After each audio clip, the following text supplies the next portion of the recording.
7 wonders में से।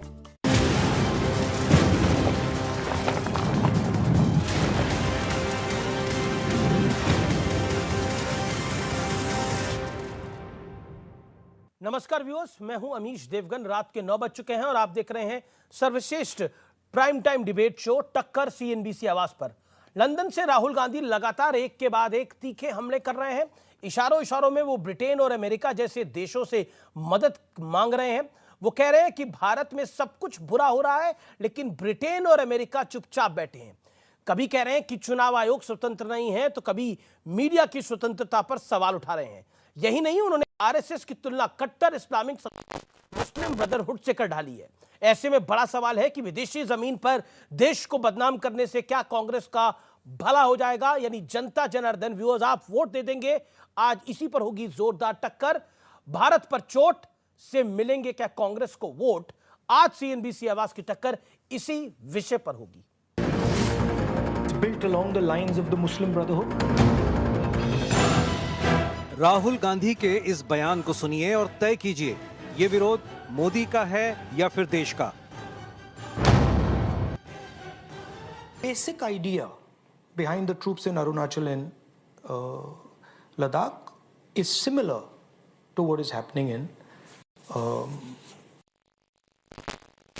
threatening us by saying, if you continue to have this relationship with the United States, we will take action.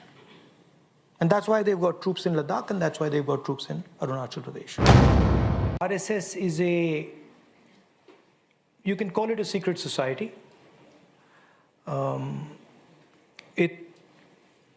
The so-called defenders of democracy, which are the United States, European countries, seem to just be oblivious that a huge chunk of the democratic model has come undone. Rahul Gandhi जी ने London में अपने भाषणों में भारत के लोकतंत्र, भारत की संसद और भारत की सामरिक सुरक्षा सबका अपमान किया है। राहुल गांधी ने आज देश की जनता को शर्मसार किया है। सियासी हार के बाद प्रहार का दायरा सारी सीमा लांघ गया। लंदन में बैठकर भारतीय लोकतंत्र पर सवाल उठाते हुए राहुल इशारों में यहां तक कह गए कि अमेरिका और ब्रिटेन खामोश क्यों हैं। तो क्या राहुल गांधी भारत पर सैंक्शन चाहते हैं, जैसा बीजेपी आरोप लगा रही है? हमारी संसद में विपक्षी नेताओं के माइक बंद कर दिए जाते हैं। नितांत असत्य, बेबुनियाद, आधारहीन। Nothing can be more false than this. और मैं अपने अनुभव से कह सकता हूं कि इस तरह की बात किसी से आज तक न सुनने को मुझे मिली। को यही लगता है कि आप फ्रस्ट्रेशन में आ गए हैं, इसीलिए पूरे दुनिया में, भारत में तो आप दौरा कर लिए, अब दुनिया का दौरा करके भारत को गाली दे रहे हैं। अब जरा रियलिटी चेक कर लेते हैं।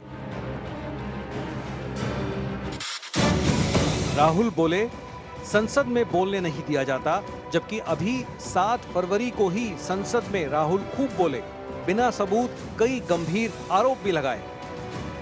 राहुल बोले, कैम्ब्रिज में छात्रों से बात कर सकता हूं, भारत में नहीं।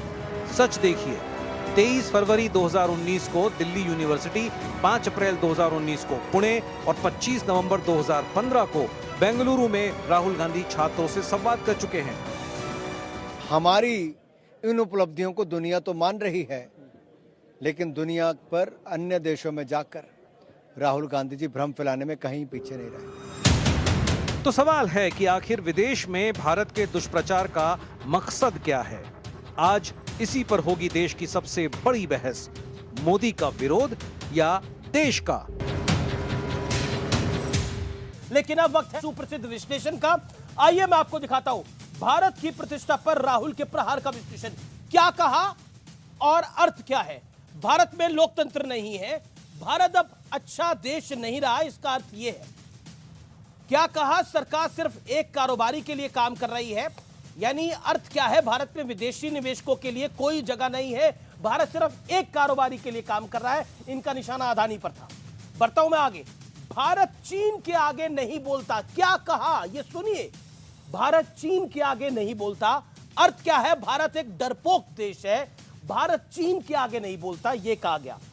और क्या कहा? भारत के हालात पर यूनाइटेड स्टेट्स यानी अमेरिका और ग्रेट ब्रिटेन जिसे कहा जाता है वो चुप है, यानी यूएस और ब्रिटेन भारत पर क्या पाबंदी लगाए उसके नीतिगत और इंटरनल मैटर्स में यानी अंदरूनी मसलों पर वो बोले। अगर आपके घर में कोई तकलीफ होती है तो आप अपने भाई से बात नहीं करते, आप अपनी बहन से बात नहीं करते हैं, आप अपने परिवार वालों से बात नहीं करते, आप अपने पड़ोसियों से भी बात नहीं करते। आप जाते हैं अगले मोहल्ले में, दूसरे मोहल्ले में, और वहां जाके कहते हैं कि ये मोहल्ला बहुत खराब हो गया है, मेरा परिवार अच्छा नहीं है, मेरी मां अच्छी नहीं है, मेरे बाप अच्छे नहीं है, ये देश अच्छा नहीं है।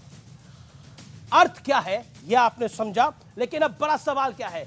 देश में मिली सियासी मात, इसलिए विदेश से कर रहे हैं राहुल गांधी क्या आघात?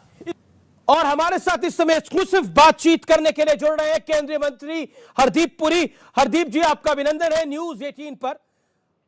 आज का ये इंटरव्यू थोड़ा अलग है क्योंकि हर बार आपसे मैं सवाल करता हूं, लेकिन आज मैं वो सवाल पूछ रहा हूं जो राहुल गांधी लंदन में बैठ के उठा रहे हैं। वो कह रहे हैं कि देश में ना तो मीडिया की आजादी बची है, ना ही न्यायपालिका की यानी कोर्ट्स की, और ना ही इलेक्शन कमीशन की यानी चुनाव आयोग की। देखिए, राहुल गांधी जी बहुत इंटरेस्टिंग चीजें कह जाते हैं। वो लोग कह रहे हैं कि डेमोक्रेसी भारत में शायद डेमोक्रेसी नो लॉन्गर एग्जिस्ट्स। तो मैं उनको 2-3 चीजें याद करवाना चाहता हूं जी। हमारे इतिहास में 1947 से लेकर एक ही ओकेजन है जब फ्रीडम ऑफ स्पीच और सिविल लिबर्टीज जो हैं वो सस्पेंड कर दिए गए थे। वो था जून 1975 में, जब उनकी ग्रैंडमदर ने भारत में इमरजेंसी डिक्लेयर की। उसके अलावा मुझे कोई इंसिडेंट पता नहीं है जब कि कॉन्स्टिट्यूशनली जो गारंटीड फ्रीडम ऑफ स्पीच और सिविल लिबर्टीज हैं they had been suspended. Number 1। Rahul Gandhi ji कहते हैं कि वो बोल नहीं पाते क्योंकि यहां पे उनकी आवाज सुननी नहीं जाती है।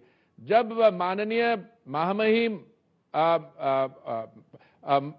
राष्ट्रपति जी ने अपना बोथ हाउसेज ऑफ पार्लियामेंट को एड्रेस किया, उन्होंने 31 जनवरी को, तो राहुल गांधी जी जब पार्लियामेंट में बोले, जहां तक मुझे याद है 42 मिनट बोले, 42 मिनट, 42 मिनट्स प्लस उन्होंने दिया। तो वो कहते हैं उनको बोलने का मौका नहीं दिया जाता। मैं उनसे पूछता हूं, कई तो सेशंस होते हैं जब उनकी अटेंडेंस 0 होती है, और वो केरला से इलेक्टेड है, तो केरला से भी जो एवरेज टाइम अटेंडेंस, जो एवरेज अटेंडेंस है, उससे भी उनका अटेंडेंस रिकॉर्ड उससे कमजोर है, उससे कम है। और अगर आप देखिए कितने मेंबर्स ऑफ पार्लियामेंट सवाल पूछते हैं, वो भी नहीं पूछते। सो इन सम रिस्पेक्ट्स ऑनरेबल राहुल गांधी, जो मुझे पता नहीं वो कैम्ब्रिज विश्वविद्यालय में जब बोल रहे थे, वो क्लासरूम में कुछ लोग बैठे थे, कुछ स्टूडेंट्स हैं, उनको क्या प्रूव करना चाह रहे थे? कि उनका जो नाम है वो तो गांधी नेहरू परिवार, वो तो भारत के जो फ्रीडम स्ट्रगल उसके साथ जुड़ा हुआ है। Mahatma Gandhi was the father of the nation, तो इनके साथ कोई रिश्तेदारी नहीं है, पर इन्होंने गांधी नाम तो कहीं और से लिया है। पर जो नेहरू फैमिली भी है, आप देखिए इनकी पैदाश तो 50 साल पहले हुई। कब हुई इनकी 50? और जो इंडियन नेशनल कांग्रेस है, it was born in 1885 through the efforts of Alan Octavian Hume, Annie Besant, etc. उनकी बहुत कंट्रीब्यूशन है। A.O. Hume, Alan Octavio Hume। अब ये राहुल गांधी जी जिन चीजों के बारे इनको समझ नहीं है, अब जब कांग्रेस पार्टी की सरकार थी, मैं आपको याद करवाना चाहता हूं 2009 में इंफॉर्मेशन टेक्नोलॉजी एक्ट थी, जिसका सेक्शन 66A है, जिसमें इन्होंने इंट्रोड्यूस किया और कहा कि अगर कोई आप मैसेज किसी को फॉरवर्ड करते हैं जिसमें कोई निंदा या क्रिटिसिज्म हो, then it can be allowed. ये democracy, it can be democracy जिन्होंने 1975 में खत्म की है, वो और कर रहे थे, कर्ब कर रहे थे डेमोक्रेटिक सेंटिमेंट को। Supreme honourable supreme court struck down that amendment of the Manmohan Singh government. Puri साहब, मेरा अगला सवाल आपसे ये, वो कह रहे हैं कि भारत की स्थिति जो है, उन्होंने एक बड़ी बात बोली राहुल गांधी जी ने, उन्होंने बोला भारत की स्थिति यूक्रेन जैसी हो गई है। इस विषय पर आप क्या कहना चाहते हैं? ये राहुल जी के बोल। देखिए, मैं तो देखिए राहुल जी के तो कई कहने की चीजें हैं, मैं वही आपको 1-2 उदाहरण दे रहा था। अगर भारत की स्थिति यूक्रेन जैसी है तो मैं तो कहूंगा तो फिर तो कोई प्रॉब्लम ही नहीं है। भारत की जो इकोनॉमी है वो इस समय ग्रो कर रही है 6.5% पे। भारत की इकोनॉमी जो है उन्होंने 224 करोड़ वैक्सीन मुफ्त की है। यूक्रेन में क्या हालत है, इनको कहिए कैम्ब्रिज से थोड़ा सा डिटूर लेके वो कीव जाएं और देखें वहां पे भारत को यूक्रेन के साथ कंपेयर करते हैं। इन्होंने और भी बड़ी दिलचस्प बातें कही। इन्होंने कहा कि जयशंकर जी को खास चीन की समझ नहीं है। तो मैं इनको याद करवाना चाहता हूं कि 2008 में राहुल गांधी जी ने एक एमओयू साइन किया था इंडियन नेशनल कांग्रेस ने चीन के साथ, और इन्होंने यह भी कहा था कि तो चीन का बेल्ट एंड रोड इनिशिएटिव है, बड़ा विजनरी है। इनसे पूछिए कि जिन देशों ने बेल्ट और रोड इनिशिएटिव में पार्टिसिपेट किया है क्या स्थिति है। एक जगह तो 8 बजे बिजली बंद करने जाती है और दूसरी जगह में $4 बिलियन का तो क्रेडिट लाइन हम दे चुके हैं। देखिए राहुल गांधी जी यूक्रेन के साथ कंपेयर करें क्या करें, मुझे तो इसका कुछ सिर पैर नहीं नजर आता। लेकिन एक बात तो है पुरी साहब, उन्होंने आपको हमको सबको बिजी कर दिया है होली के इस त्योहार में, यानी खबर बना दी है। देखिए आपको मैं सीरियसली कहना चाहता हूं, आप एक सीरियस न्यूज एंकर हैं, आप बड़े दिलचस्प प्रोग्राम करते हैं। मैं आपसे यह पूछना चाहता हूं, ये जो मैंने आपको चीन के बारे में, डोमेस्टिक डेमोक्रेसी के बारे में बात की, इसको आप कितना सीरियसली लेते हैं जो राहुल गांधी कहते हैं? तो आपको बिजी जरूर कर दिया, और बिजी करते में सबको थोड़ा मजा आ रहा है, मनोरंजन के लिए अच्छा है कि एक आदमी जो भारत जोड़ो यात्रा के बाद पहुंच जाता है to a half empty room in Cambridge, और वो बच्चों आप उसकी जरा जो उनका इंटरैक्शन है और जो कुछ स्टूडेंट्स ने उनसे कहा है, स्टूडेंट हैं या जो भी हैं पार्टिसिपेंट, वो भी बहुत, उसको पूरा क्लिप लेके आप उसको प्ले करिए, फिर राहुल गांधी जी से पूछिए कि आप which part of the narrative are you peddling. नहीं, एक इंटरेस्टिंग पॉइंट है, राहुल गांधी को बिलीफ है, उनकी पार्टी को बिलीफ है, उनके नेताओं को बिलीफ है, राहुल गांधी के जो इर्द गिर्द लोग रहते हैं उनको बिलीफ है को एक ना एक दिन प्रधानमंत्री जरूर बन जाएंगे, एक ना एक दिन प्रधानमंत्री जरूर बन जाएंगे। लेकिन ऐसा लग रहा है कि राहुल गांधी अब यूके और यूएस को कह रहे हैं कि आइए आप देखिए, भारत के अंदर लोकतंत्र समाप्त हो चुका है, यहां पे किसी एजेंसी की किसी संस्था की कोई क्रेडिबिलिटी नहीं बची है। इस विषय को आप कैसे देखते हैं? देखिए, बिकॉज उनकी पार्टी उनको एक प्रधानमंत्री के रूप में देखती है आने वाले भविष्य में।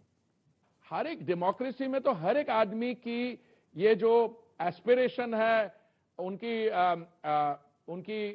एस्पिरेशन, कोई प्रधानमंत्री बनना चाहेगा, कुछ, मैं उसको I respect that, but I would also say कि आप अपनी जो पॉलिटिकल फेलियर है और फ्रस्ट्रेशन है, इस समय दोनों लोकसभा और राज्यसभा में मिला के उनके 100 का आंकड़ा नहीं पहुंचता, उनके they don't have 10% of the seats in the Lok Sabha. तो इनको कैम्ब्रिज यूनिवर्सिटी में जाके कि भारत में डेमोक्रेसी फेल हो गई है, उसका भाषण देने के बजाय यहां पे आके थोड़ा ग्राउंड लेवल पे थोड़ा काम करें, तो मैं समझता हूं कि उसमें उनको ज्यादा लाभ मिलेगा। वो प्रधानमंत्री बनेंगे नहीं बनेंगे तो भारत के, लेकिन वो कह रहे हैं कि उनको भारत की यूनिवर्सिटियों में बोलने नहीं दिया जाता, इसलिए उनको कैम्ब्रिज में जाके बोलना पड़ रहा है, क्योंकि आप उनको मौका नहीं दे रहे। मैंने बोला सांसद में तो हमने 42 मिनट उनका भाषण सुना, 42 मिनट, और जब सरकार की तरफ से जवाब आता है तो राहुल गांधी जो चले जाते हैं कहीं हाउस में बैठे नहीं होते हैं। देखिए इनकी जो हरकतें हैं वो बहुत अच्छी तरह रिकॉर्ड हो रही हैं। आपको याद है एक बार कैबिनेट ने एक ऑर्डिनेंस अप्रूव किया था, राहुल गांधी जी उस समय देश के बाहर थे, उन्होंने वो ऑर्डिनेंस एक पत्रकार सम्मेलन में सबके सामने उसको फाड़ दिया। तो ये आपको मेरे को याद करें, ये वही हैं जिन्होंने 1975 में इमरजेंसी डिक्लेयर की है जी, और ये वही है जिन्होंने 2008 में चीन के साथ एक मेमोरेंडम ऑफ अंडरस्टैंडिंग किया है। ये अभी कह रहे हैं चीन के साथ ये हो गया। चीन के साथ नीति किसने बनाई है? इनकी सरकार ने बनाई है, और 1947 से लेके अर्ली 1960s में क्या हुआ, फिर इन्होंने गए, ये वहां पे गए। तो देखिए इसमें थोड़ा सीरियस इंट्रोस्पेक्शन करना चाहिए। और कह रहे हैं बेल्ट एंड रोड इनिशिएटिव बड़ी अच्छा इनिशिएटिव है। अब देखिए तो सही, उन देशों में जहां बीएनआर इनिशिएटिव इम्प्लीमेंट हुआ, उन देशों की क्या हालत हो गई है। Countries have had to pawn off their territory एक सवाल मंत्री जी मैं आपसे दिल की गहराइयों से पूछना चाहता हूं और बड़ा महत्वपूर्ण सवाल है। राहुल गांधी के स्टांस में एक बदलाव आया है। पहले जो ढके छुपे बात होती थी अब वो ओपनली होने लगी है। राहुल गांधी खुलकर विदेशी जमीन पर कह रहे हैं कि भारत में लोकतंत्र की कमी है, भारत में इन्वेस्टमेंट को लेकर भी उन्होंने बड़े सारे सवाल खड़े करे। इसके साथ साथ उनको ऐसा लगता है चाइना में ज्यादा सद्भाव है, भारत में कम सद्भाव है। क्या आपको लगता है ये जो चेंज ऑफ गार्ड है राहुल गांधी का, ये क्यों है भारत जोड़ो यात्रा के बाद? भाई साहब, पहली बात तो ये है कि राहुल गांधी ने जब ओथ लिया था पार्लियामेंट में, उस ओथ को बड़ी अच्छी तरह वो पढ़ लीजिए, टू अपहोल्ड द कॉन्स्टिट्यूशन, उधर देख लीजिए अच्छी तरह से उसमें क्या एग्जैक्टली लैंग्वेज देखी हुई है। अगर आप में कोई पर्सनल लेवल पे फ्रस्ट्रेशन है कि भारत जोड़ो यात्रा के बावजूद आपको जो लोकप्रियता या आपको जो हमारी भाइयों और बहनों से जो रिस्पांस मिलना चाहिए वो नहीं मिल रहा, उसकी फ्रस्ट्रेशन आप कैम्ब्रिज में जाके उतार रहे हैं कहीं और जगह। क्या मानसिकता है कि राहुल गांधी को मुस्लिम ब्रदरहुड और आरएसएस में कोई फर्क नहीं दिखाई दे रहा? मानसिकता क्या है ये आपको प्रश्न राहुल जी से पूछना चाहिए। मैं तो सिर्फ राहुल जी की स्टेटमेंट को इंटरप्रेट कर पा रहा हूं और मुझे लगता है ये स्टेटमेंट उनको भी महंगी पड़ेगी। अभी विपक्षी नेताओं ने एक चिट्ठी भी लिखी है मनीष सिसोदिया की गिरफ्तारी के बाद, जिसमें कांग्रेस उसका पार्ट नहीं है, लेकिन कहा है कि एजेंसीज का दुरुपयोग हो रहा है, विपक्ष के नेताओं को जेल में डाला जा रहा है। और अरविंद केजरीवाल कह रहे हैं कि कट्टर ईमानदार बच्चों को पढ़ाने वाले मनीष सिसोदिया बेचारे जेल में हैं। पहली बात तो ये है कि मनीष सिसोदिया जी के ने बड़े मल्टीपल पोर्टफोलियोज थे। उनकी ये गिरफ्तारी अच्छे बच्चों को शिक्षा देने के लिए नहीं हुई है, उनकी इसलिए हुई है कि वो एक शराब का घोटाला हुआ है, एक्साइज स्कैम, उसके अंदर हुआ है। अगर वो कट्टर ईमानदार हैं तो they should just place the facts in the public domain and the problem will be over. जहां तक बात है कि विपक्ष के कुछ नेताओं ने लिखी है, पहले मैं आपको याद कराना चाहता हूं कि आम आदमी पार्टी का जो जेनेसिस है, इनका बर्थ कब हुआ? It was born in a crusade against corruption which was led by Anna Hazare जी। और उनसे तब पूछा गया आप एक राजनीतिक दल बनेंगे? उन्होंने कहा हम कभी नहीं बनेंगे राजनीतिक दल। टुडे द आम आदमी party, including by its own admission, is the most corrupt political outfit in this country। आप देख लीजिए कि क्या हो रहा है, अब कहां पे क्या हो रहा है और क्यों ये चीजें ये रोज रोज बाहर आ रही। अगर कांग्रेस पार्टी उनका साथ देती है नहीं देती है, that's besides the point। अगर कोई और ऑपोजिशन है, the fact that you are an opposition leader does not give you a immunity from prosecution for corruption।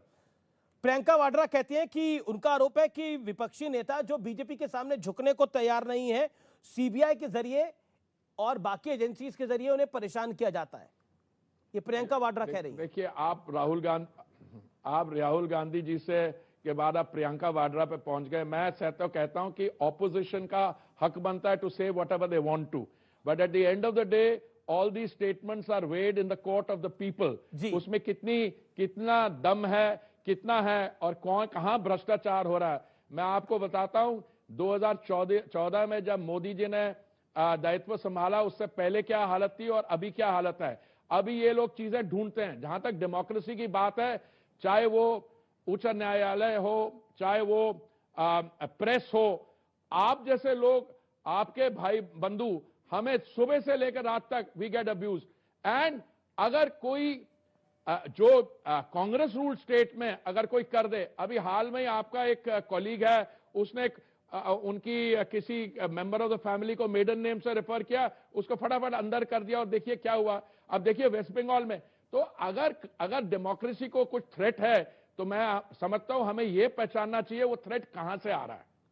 जी, ये अपने बड़ी हमारी तरफ से नहीं आ रहा। जी। और अब we have a more freedom, we have a more free press, more free judiciary. हमारा जुडिशरी का साथ on every second day the judiciary is trying to run the election commission, they are even trying to run my Delhi metro. अब ये तो चलता रहेगा। तो आप अगर ये डेमोक्रेसी नहीं है तो और क्या है। लेकिन राहुल जी को विश्वास नहीं हो रहा, कुछ विश्वास कराने के लिए करिए। आप लोग सदन में उनको मिलते हैं, आप मंत्री भी हैं, तो उनको विश्वास शायद हमारे नहीं, आप जो भी सजेस्ट करते हैं मैं उनको चाय पे बुला लेता हूं, वहां पे लोगों से हम बातचीत कर जाते हैं। पर I think he prefers to speak to a semi empty hall in Cambridge rather than to people like me who have views on the subject। चलिए, मैं एक सवाल आपने राहुल गांधी से कभी संवाद करने की कोशिश की? सदन में आपकी बात हुई उनसे? कभी आपने उनको समझाने की कोशिश करी कि भारत में लोकतंत्र कोई खतरे में नहीं? देखिए, I've had the privilege of knowing Mr. Gandhi for many years. There are many things about him which I admire. पर वो जो पार्लियामेंट में आके बोल जाते हैं और चले जाते हैं, नो मेरी जो मेरे ड्यूरिंग द 5.5-6 साल मुझे मिनिस्टर बने हुए, मुझे कोई ऐसा मौका नहीं मिला। पर अगर वो बात करना चाहे, we are always ready to try and exercise our margin of persuasion with him. चलिए, बहुत बहुत शुक्रिया, आपने हर सवाल का बेबाकी से जवाब दिया। Thank you so much Hardeep Puri ji. Thank you. मैं 50 सेकंड आपको देता हूं अलका जी, शुरुआत की, और आपसे सवाल पूछता हूं। मतलब राहुल गांधी एक बात कह रहे हैं और वो कह रहे हैं कि भारत में अब लोकतंत्र नहीं है। उसका अर्थ तो यही लगता है कि भारत अब देश अच्छा नहीं रहा, यहां पर लोकतंत्र समाप्त हो गया है। और वो कह रहे हैं अमेरिका और यूनाइटेड किंगडम से, यानी ब्रिटेन से, कि आप इंटरवीन करिए। ये क्या है? क्या चाह रहे हैं राहुल गांधी? अमीश जी, आप राहुल गांधी जी जो कह रहे हैं उसके अर्थ का अनर्थ कर रहे हैं। मैं दर्शकों को हाथ जोड़कर निवेदन करूंगी, इनके भ्रमजाल में मत फंसिए। जो सच्चाई है, राहुल गांधी जी के शब्द क्या है, उन शब्दों को सुनिए और देश के विदेश मंत्री को जूम करिएगा, प्लीज सुनिए। सुनिए।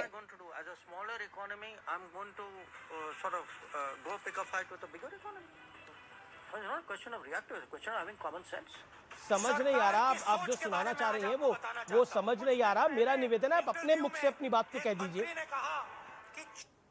नहीं, समझ क्यों नहीं आ रहा? देश के विदेश मंत्री ये कहते हैं कि चीन एक बहुत बड़ी अर्थव्यवस्था है, आप मुझे उससे लड़ने को कह रहे हैं? ये मूर्खता है, ये नहीं होगा। ये देश के विदेश मंत्री कह रहे हैं।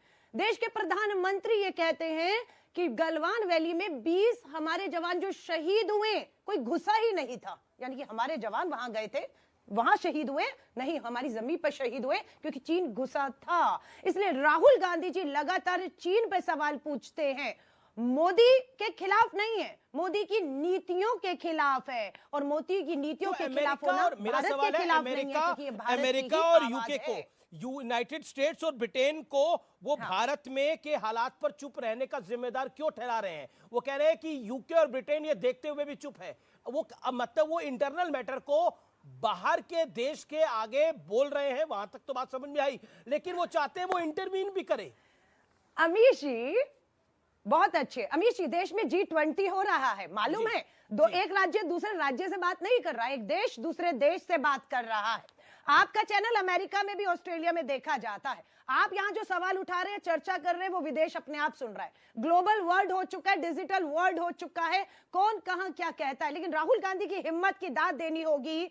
जो चीन का चा देश के प्रधानमंत्री भारत की जमीन पर बोलने से डरते हैं, उसी चीन के ऊपर सवाल राहुल गांधी जी विदेश में जाकर खड़ा करते हैं कि चीन उसी तरह अपनी ताकत का इस्तेमाल करना चाहता है भारत पे, जैसे रूस यूक्रेन पे कर रहा है। जी, उन्होंने बोला चीन में उनको सद्भाव पसंद है। मैं रुक करता हूं आपका सुधांशु त्रिवेदी। सुधांशु जी, मेरा मूल सवाल आपसे ये है कि किसको कहा नहीं पसंद है, ये बताइए। नफरत चीन में कौन सा सद्भाव है, भारत में सद्भाव नहीं है। लेकिन Sudhanshu Trivedi, Rahul Gandhi is a mayor member of parliament, एक सामान्य सांसद है, आप भी सांसद हैं। आप राज्यसभा में, राहुल जी लोकसभा में, वायनाड से सांसद हैं। और एक सांसद अपनी बात को कह रहा है तो उसको इतनी तूल क्यों दी जा रही है? भारतीय जनता पार्टी इतनी बड़ी प्रेस कॉन्फ्रेंस क्यों कर रही है? उनकी बात अगर इंपॉर्टेंट नहीं है तो, ये मेरा मूल सवाल है आपसे। देखिए, राहुल गांधी जी एक सामान्य सांसद नहीं है। राहुल गांधी जी भारत की राजनीति के चिर युवा हैं और चिर व्याकुल हैं।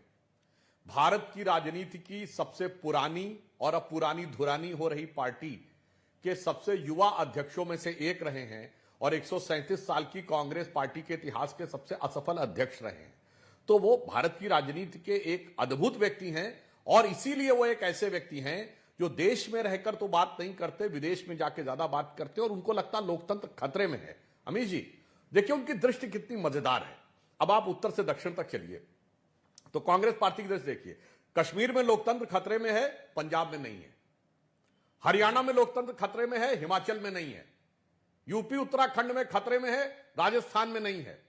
मध्य प्रदेश, गुजरात और महाराष्ट्र में खतरे में है, झारखंड बिहार में नहीं है, बंगाल में नहीं है, तेलंगाना में नहीं है, आंध्र में नहीं है, फिर कर्नाटक में खतरे में है। फिर तमिलनाडु में खतरे में नहीं है, फिर केरल में खतरे में नहीं है। आपको इतनी अन्वेषणात्मक दृष्टि, यानी इतनी ज्यादा इंट्रिंसिक दृष्टि किसी दूसरे नेता को नहीं मिलेगी, और वो देखने के बाद भाषण विदेश में जाके करने लगते हैं। तो मुझे लगता है कि राहुल गांधी जी जिस प्रकार की बातें कर रहे हैं, ठीक है, कांग्रेस वाले लोगों का कर्तव्य है कि वो आकर इस प्रकार की बातों से करके उनको डिफेंड करें, मगर मुझे लग रहा है कि उन्होंने जो कार्य किया है, अरे भाई, इमरजेंसी के दौर में भी हम लोगों ने विदेश में जाके भारत की आलोचना नहीं की। इंदिरा जी 77 में बाहर गई थी तो उन्होंने नहीं किया था, मगर जो अलका जी ने एक बाइट सुनाई थी, अलका जी अगर ऐसे सुनाने पे आएंगे तो मैं भी एक सुना रहा हूं, जरा सुनिए। Does Mr. Shah know what is happening in the political world? What are the forces at work which want to destroy a developing economy? Is a judge competent to decide that? Then why have democracy? Why have elections? Why have political people in power? How does Mr. Shah know what is happening in the political world? What are the forces at work which want to destroy a developing economy? Is a judge competent to decide that? जी सुना सुधांशु मैंने, लेकिन आप दोनों एक किसकी आवाज थी? जी इंदिरा जी की आवाज थी, ये पहचान सकता कोई भी। इंदिरा जी की आवाज थी और वो कह रही है हाउ ए जज इज कॉम्पिटेंट एनफ। डेमोक्रेसी किस लिए है?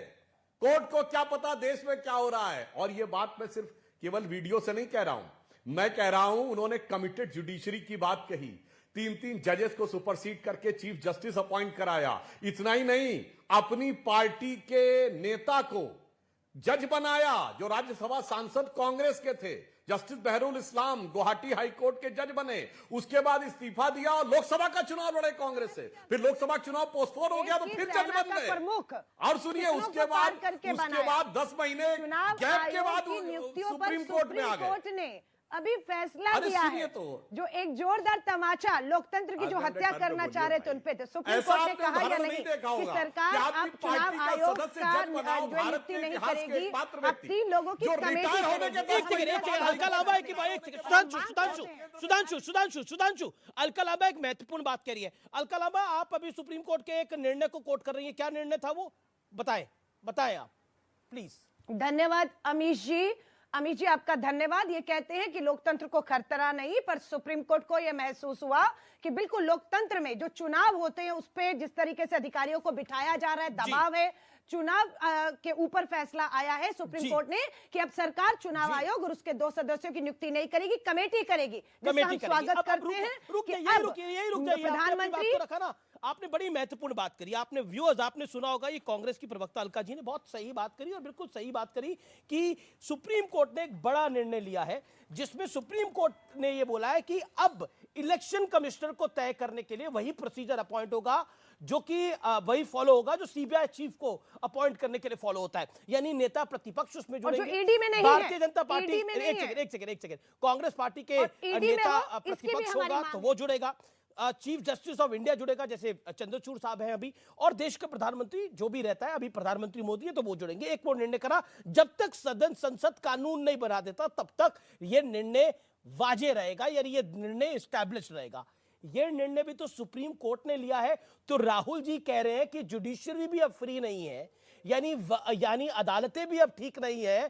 तो अब तो मानते हैं ना कि सुप्रीम कोर्ट ने इसी मोदी के राज में इतना बड़ा निर्णय लिया है। जो आप कह रहे हैं मोदी, जो आपने बोला इस शासन के मुंह पर तमाचा है, आप ही के वर्ड्स है, आप ही कह रहे हैं कि सुप्रीम कोर्ट ऑफ इंडिया ने इस शासन के मुंह पर तमाचा मारा है, यानी यहाँ पर कमिटेड जुडिशरी नहीं है, यहाँ पर फ्री जुडिशरी है जो सरकार के विरोध में फैसले भी ले सकती है। You just said that. गुमराह मत करिए, अडानी की जांच हो, ये मांग जेपीसी की कमेटी का गठन हो, विपक्ष ने अडानी पे चलेगा। अभी आप जुडिशरी, अभी आप कह रहे थे कि ये तमाचा मारा गया है मोदी सरकार के मुंह के ऊपर। लोगों की कमेटी सेबी अडानी के जांच करेगी जितने भी लेन देन हैं। मैडम सरकार को कर रहा है, देखिए मैं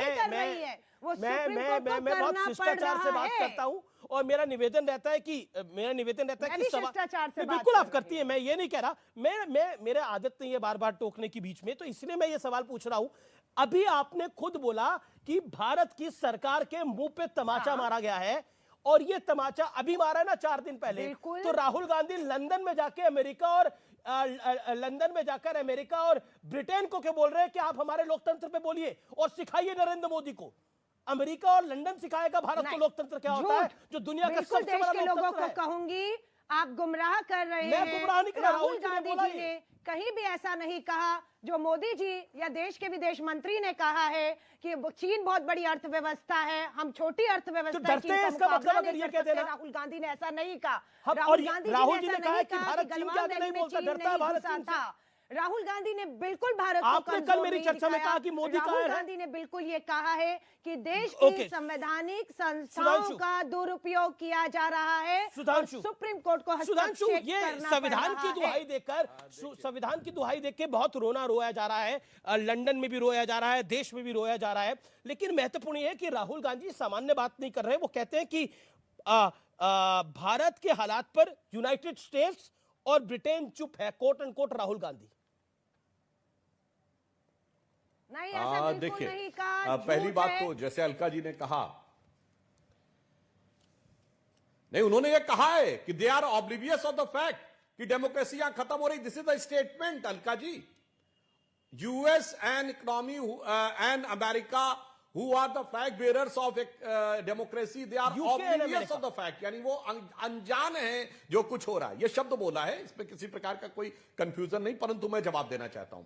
पहली बात, जैसे अलका जी ने कहा कि सुप्रीम कोर्ट ने हमारी सरकार के मुंह पे तमाचा मारा है चीफ इलेक्शन कमिश्नर के मुद्दे के ऊपर और अडानी के मुद्दे पे, और उसके बावजूद अगर राहुल गांधी ये कह रहे हैं तो उन्होंने अपने मुंह पे तमाचा मार लिया वहां पे जाके, जो वो बोलने का प्रयास कर रहे हैं। परंतु मैं कहना चाह रहा हूं, समस्या कांग्रेस पार्टी की यह है, वो अपने जमाने की मानसिकता में फंसे हैं, जब विदेशी शक्तियां भारत में हस्तक्षेप करके सत्ता परिवर्तन कराती थीं। जब इंदिरा जी कहती थी सीआईए का हस्तक्षेप है, अब तो किताबों में अवेलेबल है केजीबी का कितना हस्तक्षेप था, सीआईए कितना हस्तक्षेप था। अरे जनाब, अब जमाना बदल गया। अब तो इनका आरोप हमारे ऊपर है कि हम अमेरिका में सरकार में हस्तक्षेप कर रहे थे जब हाउडी मोडी हुआ, यानी भारत की वो हैसियत थी कि वहां पर हस्तक्षेप हो रहा था। और जिस ब्रिटेन में वो बैठ के भाषण दे रहे हैं, उस ब्रिटेन का प्रधानमंत्री इस समय एक भारतीय मूल का व्यक्ति है। मगर अफसोस, याद करिए पिछली दिवाली के समय जब ऋषि सुनक प्रधानमंत्री बने थे तो ये लोग आके उस पर भी छाती पीट रहे थे। ब्रिटेन का प्रधानमंत्री मोदी जी की तारीफ कर रहा है, बीबीसी की डॉक्यूमेंट्री को दरकिनार कर रहा है, और इनके ननिहाल इटली की प्रधानमंत्री जॉर्जिया लियोनी, उन्होंने किया है, मोदी जी की तारीफ की है, परंतु इनको समझ में नहीं आ सकता है। इसलिए अब मजबूरी है आकर डिस्टर्बेंस करना। हमारे विदेश मंत्री से बीबीसी कहते हैं लोकतंत्र है, बीबीसी की डॉक्यूमेंट्री के ऊपर जो बैन लगा उस पर सवाल पूछे और कोर्ट ने वो बैन हटाया है। ये तमाचा है या नहीं? ये लोकतंत्र की हत्या है या नहीं? आज ब्रिटेन का विदेश मंत्री हमारे विदेश मंत्री से बीबीसी पर हुई कार्रवाई के बारे में पूछता है और आपको ये कहता है कि नीरव मोदी पर आप सवाल मत करिएगा क्योंकि हमारे देश में डॉक्टर अजय आलोक, एक सेकंड, सुधांशु अलका जी बीच बीच पे आप बोल रही हैं। Okay, Sudhanshu Trivedi 20 second, Sudhanshu Trivedi 20 second. Amit ji एक लाइन जी अमित जी एक लाइन, बस 20 सेकंड। देखिए अलका जी के मुंह से कैसे शिद्दत से निकला कि ब्रिटेन का विदेश मंत्री हमसे पूछ रहा है। अरे इन्हें कहना चाहिए था कौन होता ब्रिटेन का विदेश मंत्री हमारे आंतरिक मामले पूछने वाला। मगर अफसोस, मैं एक लाइन सिर्फ कह देना चाहता हूं, ये इन लोगों पे चरितार्थ होती है। आज अपने वतन पर सदियों तक है रही हुकूमत गैरों की, लेकिन कुछ चेहरों पर अब तक धूल है उनके पैरों की। इसीलिए देखिए क्या चमकते चेहरे के साथ इन्होंने कहा कि ब्रिटेन का प्रधानमंत्री विदेश मंत्री बीबीसी के बारे में पूछ रहा है। जी, मैं रुक करता हूं मेरे साथ राजकुमार भाटी है। राजकुमार भाटी, जो बातें बोली गई राहुल जी द्वारा, डू यू एग्री और यू डिसएग्री? जो बातें बोली गई विदेशी धरती पर। नहीं, मैं तो इतना कहना चाहता हूं, अब तक जो मैंने दोनों प्रवक्ताओं को सुना है कि विपक्ष का कोई नेता अगर सरकार की आलोचना करता है तो इससे देश की इज्जत कम नहीं होती है, देश की इज्जत बढ़ती है दुनिया में। दुनिया ये महसूस करती है कि इसका मतलब भारत में लोकतंत्र है, भारत में विपक्ष के नेता को इतनी आज़ादी है बोलने की कि वो सरकार की आलोचना कर सकता है। और जो राहुल गांधी के आरोप हैं उन्हें मोदी गलत सिद्ध कर दें ना। मोदी जी जेपीसी बैठा दें अडानी प्रकरण पर, उसको उनका आरोप गलत सिद्ध हो जाएंगे। मोदी जी के जो दो सांसद, एक सांसद दिल्ली में कह रहे थे एक वर्ग विशेष के खिलाफ लोगों को भड़का रहे थे मारने के लिए, एक दूसरी सांसद कह रही घरों में छुरे पहना कर रख लो, इन दोनों को जेल में डाल दें तो जनता में, देश में एक अच्छा, दुनिया में एक अच्छा मैसेज जाएगा कि भारत में लोकतंत्र जिंदा है, कानून का राज है। अभी जो प्रकरण हुआ, जो अभी सुधांशु जी कह रहे थे कि ऋषि सुनक प्रधानमंत्री बने, इसमें आपकी कोई भूमिका है क्या? भारतीय जनता पार्टी की कोई भूमिका है क्या? ये तो ब्रिटेन की हमें तारीफ करनी चाहिए इस बात के लिए तो कि वहां इतना लोकतंत्र है कि दूसरे विदेशी मूल का व्यक्ति भी प्रधानमंत्री पद तक पहुंच सकता है। लेकिन उसी ऋषि सुनक और उनकी सरकार ने तो बीबीसी मामले में भारत की सरकार की आलोचना की है। दूसरी बात, जो जुडिशरी का मामला उठा, जुडिशरी में तो आपने इतना गलत उदाहरण पेश किया है भारतीय जनता पार्टी की सरकार ने, मोदी जी की सरकार ने, कि सुप्रीम कोर्ट के 2 जजों को रिटायर होने के बाद एक को राज्यसभा में भेज दिया, एक को गवर्नर बना दिया। इससे पूरी दुनिया में एक गलत मैसेज गया है। इसका मतलब मैं नहीं कहता, हो सकता है बहुत निष्पक्ष जज हों, बहुत अच्छे जज हों, उन्होंने क्या फैसला किया था ऐसा? संदेश ये गया है कि भारत की सरकार, ये पहली बार हो रहा है क्या? मैं क्या कह रहा हूं, मेरा पूरा सेंटेंस तो सुन। हाँ बोलिए। मेरा वाक्य तो सुन लो पूरा। जी जी जी। हो सकता है जज बहुत ईमानदार हो और निष्पक्ष हो, लेकिन संदेश गलत गया है। इसका संदेश है कि भारत की सरकार सुप्रीम कोर्ट के जजों मतलब राम मंदिर का फैसला मोदी ने इनके साथ मिलकर करवा लिया। वक्त एक ब्रेक का है, देखते रहिए सीएनबीसी आवाज पे टक्कर व्यूअर्स।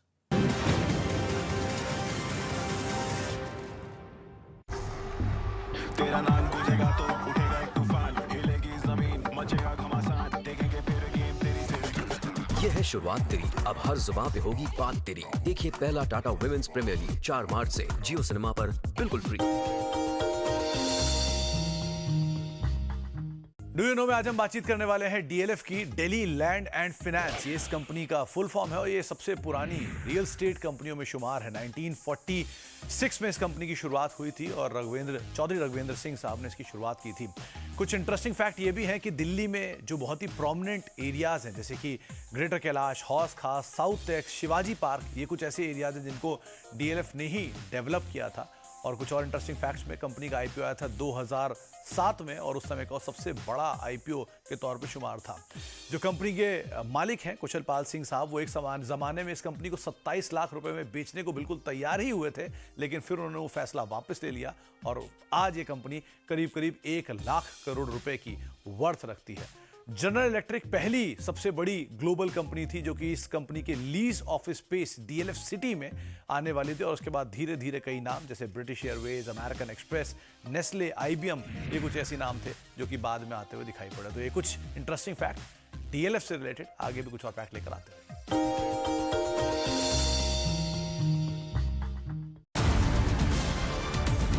सीएनबीसी आवाज है बजट का असली डेस्टिनेशन। सीएनबीसी आवाज की बजट मेगा कवरेज का यूट्यूब पर दबदबा। बजट के दिन यूट्यूब पर मिले अपने कॉम्पिटिटर्स से 169% ज्यादा व्यूज। बजट के दौरान मिले आपके बेशुमार प्यार और विश्वास के लिए बहुत बहुत शुक्रिया। देखते रहिए सीएनबीसी आवाज, आपके मुनाफे की बात।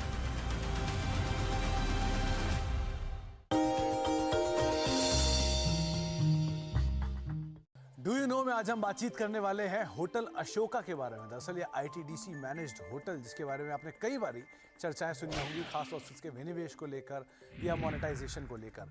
लेकिन कुछ इंटरेस्टिंग फैक्ट की अगर बात की जाए तो दरअसल इस होटल का नाम जो है वो अशोका द ग्रेट के नाम पर रखा गया था, इसलिए द अशोका पहले इसका नाम था, बाद में अशोक कर दिया गया। दरअसल कई साल पहले जब यूनेस्को के इवेंट में पंडित जवाहरलाल नेहरू साहब गए थे, तब उनको लगा था कि इंडिया को भी एक मार्क बनाना चाहिए और उसी के ही अगले यूनेस्को मीटिंग से पहले उन्होंने सोचा कि भारत को भी एक बढ़िया 5 स्टार वो ज़रूर वहाँ पर जहाँ पर मीटिंग हो पाए इस तरह की एक जगह बना कर देंगे। तो तब उन्होंने इस तरह का डिसीज़न लिया और उसके साथ ही अशोका होटल की स्थापना की, ऊपर कामकाज करना शुरू हुए। लेकिन उस समय पर तो इतनी एमिनिटीज़ नहीं थी, लेकिन विद टाइम इसको डेवलप किया गया और अगली यूनेस्को की बैठक से पहले इसको रेडी भी कर दिया गया। साथ ही साथ ये पहला 5 स्टार और कन्वेंशन हॉल था जो कि इस इवेंट के लिए तैयार किया गया था। पहले अशोका होटल और फिर बाद में अशोक होटल के नाम से ये जाना जाने लग गया।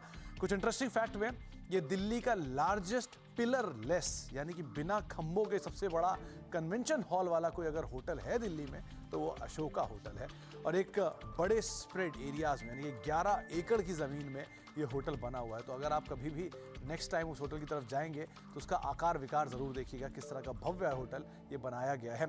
करीब करीब 2 लाख स्क्वायर फीट का यहाँ पर रिटेल और ऑफिस स्पेस है। रफली 30,000 के आसपास के यहाँ पे जो स्क्वायर फीट के आसपास के बैंक्वेट्स हैं। इसके अलावा 8 रेस्टोरेंट हैं जो कि करीब करीब 25,000 स्क्वायर फीट्स के हैं। तो इस तरह का एक मासिव एरिया जो कि 11 एकड़ के अंदर बनाया गया है और इस तरह की एमिनिटीज़ वहाँ पर प्रोवाइड की गई हैं। कुछ इंटरेस्टिंग फैक्ट में एक बहुत इंटरेस्टिंग फैक्ट ये है कि वहाँ पर एक मैंगो ट्री है जिसको खुद पंडित जवाहरलाल नेहरू ने उस समय पर प्लांट किया था, वो आज भी है और आज भी उस पेड़ के जो मैंगोज होते हैं उससे वहाँ पर जैम और पिकल जैसी चीज़ें जो आप अगर होटल में यूज़ करेंगे तो वो उसी पेड़ से बने, उसी पेड़ के आमों से बनाकर आपके सामने पेश की जाती है। इसके अलावा कुछ और इंटरेस्टिंग फैक्ट में इसमें कई सारे बड़े नाम, बड़ी हिस्टोरिकल हस्तियां जो हैं वो भी यहाँ पर रुकी हैं, जिसमें Elizabeth two, Margaret Thatcher, bill Clinton जैसे कई बड़े नाम जो हैं वो इस होटल के अंदर आकर रुक चुके हैं। साथ ही साथ कुछ और इंटरेस्टिंग फैक्ट में एक और इंटरेस्टिंग फैक्ट ये भी है कि जो दिल्ली का पहला नाइट क्लब था वो भी अशोका होटल में ही खुला था और ये जो शुरुआत हुई थी 1970s में हुई थी। उस ज़माने में इस नाइट क्लब के अंदर उषा उत्तुप समेत या फिर शरण प्रभाकर जैसे कई फेमस सिंगर्स ने परफॉर्म भी किया है। और उतना ही नहीं, इस जो मशहूर अभिनेत्री हैं जैसे मीनाक्षी शेषाद्री हुई या फिर हेमा मालिनी हुई, उन्होंने भी इस नाइट क्लब के अंदर कई बार परफॉर्म भी किया जब वो ख्याति पाए उससे ठीक पहले भी। तो इस तरह कुछ इंटरेस्टिंग फैक्ट हैं अशोक होटल से लेकर, आगे कुछ और फैक्ट लेकर भी आपके लिए आते रहेंगे।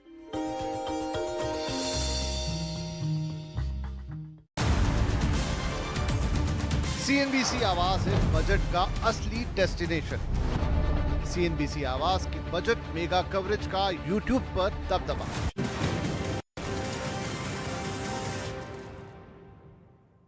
वेलकम बैक व्यूअर्स, आप देख रहे हैं टक्कर सीएनबीसी आवाज पर और इस समय की बड़ी ब्रेकिंग स्टोरी है। केंद्रीय मंत्री parliamentary affairs minister Prahlad Joshi ने जोरदार हमला किया है राहुल गांधी पर। उन्हें बोला राहुल गांधी कोरी सियासत कर रहे हैं और उनका स्पीकर पर यानी अध्यक्ष पर आरोप बेहद दुर्भाग्यपूर्ण है। कांग्रेस अपना, ये बड़ी बात बोली है, कांग्रेस अपना मानसिक संतुलन तक खो बैठी है, बिना सबूत के आरोप लगा रहे हैं। इससे पहले उपसभापति हरिवंश जी ने भी कहा है कि ये बिल्कुल झूठ है। हरिवंश जी भारतीय जनता पार्टी से नहीं आते हैं, वो जेडीयू से आते हैं। उन्होंने भी इस बात को बोला है और वो उपसभापति है राज्यसभा के। उन्होंने बोला बिल्कुल गलत और बिल्कुल फैक्चुअल बात नहीं है जो राहुल गांधी ने बोली है कि सदन में बोलने से रोका जाता है। लेकिन प्रहलाद जोशी ने बड़ा निशाना साधा है। वो कह रहे हैं कि कांग्रेस पार्टी मानसिक संतुलन अपना खो बैठी है। मैं अजय आलोक का रुख करता हूं। अजय आलोक करीब से देख चुके हैं हरिवंश जी को भी। अजय आलोक, डॉक्टर अजय आलोक, मैं आपके पास आता हूं। ये बात बोलनी एक मंत्री द्वारा कि कांग्रेस पार्टी अपना मानसिक संतुलन खो बैठी है और राहुल गांधी कह रहे हैं कि जिस तरह से राहुल गांधी ने हमलावर हुए हैं विदेश में जाकर, what is your take? Ajay Alok. Rahul Gandhi कोई हमलावर नहीं हुए। राहुल गांधी कोई हमलावर नहीं हुए विदेश में जाके। उन्होंने अपनी वही जो घृणा की राजनीति है उसी का एक प्रदर्शन दिया है। मोदी जी से तो घृणा करते हैं, बीजेपी से घृणा करते हैं, बिल्कुल करें, लेकिन उस घृणा में वो भूल जाते हैं कि घृणा की लक्ष्मण रेखा कहाँ है। वो घृणा करते करते भारत से भी घृणा करने लगते हैं। भारत में लोकतंत्र खत्म हो गया है, सुप्रीम कोर्ट को कोई नहीं पूछ रहा है, मीडिया खत्म हो गई है, सब चीज खत्म ही हो गया, तो यहाँ क्यों है भाई? माइग्रेट कर जाइए। इसका मतलब कि 24 के चुनाव नहीं लड़ेंगे क्योंकि लोकतंत्र तो खत्म हो गया ना। किलोमीटर के 24 के चुनाव नहीं लड़ेंगे। राजकुमार भाटी ने बोला कि देश की धरती पे बैठ के इतने अलका जी आपके बीच में अजय आलोक नहीं बोले, 35 मिनट से इंतजार कर रहे हैं वो। राजकुमार भाटी ने भी बोला कि अगर राहुल जी ऐसी बात बोल रहे हैं तो इससे तो लोकतंत्र मजबूत हो रहा है विदेश में जाकर बोल रहे हैं। डॉक्टर अजय आलोक। सबसे बड़ी बात है कि विदेश, पहली बात, खुद अपने आप को कॉन्ट्राडिक्ट करते हैं राहुल गांधी, इसमें कोई शक नहीं है। चीन सद्भावना अगर बचा बना रहा है और ये बात जाके वो लंदन में कह रहे हैं तो ये चीन की तरफदारी कर रहे हैं या चीन से अपने अकड़ दिखा रहे हैं? बयान तो सुनाइए। सद्भावना बना रहा है चीन। कायर 20 हमारे शहीद, 20 हमारे गलवान के सैनिक शहीद कर दिया। चीन सद्भावना वाला देश उनको नजर आ रहा है। और क्यों नहीं सद्भावना वाला देश नजर आएगा? जब 1.5 करोड़ रुपए की चंदा चीन की पार्टी से कांग्रेस पार्टी लेती है तो सद्भावना दिखेगा ही। इस पे भी राजकुमार भाटी जी कुछ बोले। राजकुमार भाटी चीन में सद्भावना दिखती है या नहीं? जी राजकुमार भाटी। अब दूसरी बात अमित जी, एक बात बोल के खत्म करूंगा। एक बात बोल के खत्म करूंगा। जी। आपको मोदी जी से लड़ना है, आप यहां देश में लड़िए। विदेश में जाके आप तमाम तरह की बातें करते हैं। आप आरएसएस को मुस्लिम ब्रदरहुड से कंपेयर कर रहे हैं। अगर मुस्लिम ब्रदरहुड आरएसएस में अगर 1% भी गुण होता ना तो अभी तक राहुल गांधी को फोर्सिबली हिंदू कन्वर्ट करवा चुके होते। ओके, राजकुमार भाटी, सोचिए कितनी गहरी मानसिकता है। राहुल गांधी, अरे आप कह रहे हैं राहुल गांधी जनेऊधारी हिंदू है, आप कह रहे हैं फोर्सिबली हिंदू कन्वर्ट करा चुके होते हैं, वो तो जनेऊधारी हिंदू कब से हो गए? नहीं, रणदीप जी ने बोला था। कब से हिंदू हो गए राहुल गांधी? हिंदू है ही नहीं, हिंदू है ही नहीं। अच्छा, अलका जी बैठी है, मैं उनसे आपकी और अजय जी राजकुमार जी, मैं बोलूं, आपकी और अजय आलोक जी की बातों का लब्बो-लुआब ये है, इसका सबका सार ये है कि विपक्ष को सरकार की जिंदाबाद बोलनी चाहिए, सरकार के बैंड में डांस करना चाहिए, भंगड़ा करना चाहिए, सरकार की आलोचना बिल्कुल नहीं करनी चाहिए, सरकार के खिलाफ बिल्कुल नहीं बोलना चाहिए। अगर इसे लोकतंत्र आप समझ रहे हैं तो ये आपकी मर्जी है, लेकिन लोकतंत्र तो तभी जिंदा रहेगा जब विपक्ष मजबूत होगा, विपक्ष आलोचना करेगा। और जो बात मैंने पहले बोली थी जजों के बारे में, सुप्रीम कोर्ट के जजों के बारे में, मैं ये नहीं कह रहा कि जज बेईमान थे, लेकिन आपने एक भारत के प्रमुख चैनल के प्रमुख एंकर, लोकप्रिय एंकर होते हुए आप कह रहे हैं उनको तो इनाम देना चाहिए सारे जजों को। क्या जज अपनी ड्यूटी से अलग कोई काम कर रहे थे?